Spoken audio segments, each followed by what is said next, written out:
यात्रेच्या पार्श्वभूमीवर श्री शिवयोगी मंदिरासह परिसरामध्ये नयनरम्य, मनमोहक आणि आकर्षक विद्युत रोषणाई करण्यात आली आहे। सोलापूरचं ग्रामदैवत श्री शिवयोगी सिद्धरामेश्वर, ग्रामदैवत श्री शिवयोगी सिद्धरामेश्वर महाराजांची यात्रा आता दृष्टिक्षेपात आली असून याच पार्श्वभूमीवर श्री सिद्धेश्वर मंदिरास आकर्षक अशी विद्युत रोषणाई करण्यात आली आहे।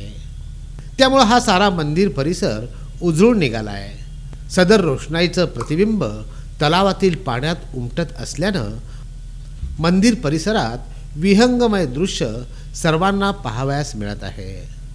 दरम्यान दूरवरून मंदिराकडे पाहिलं असता रोषणाईचं प्रतिबिंब पाण्यात पडल्यानंतर जणू दुसऱ्या सिद्धेश्वर मंदिराची प्रतिकृती निर्माण झाल्याचं दिसून येत आहे।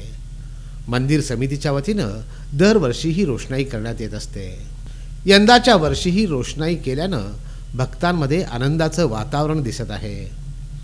यात्रा कालावधी असल्यानं संपूर्ण मंदिर परिसरात आणि अन्नछत्र मंडळात भाविकांची रात्री उशिरापर्यंत मांदियाळी दिसून येत आहे।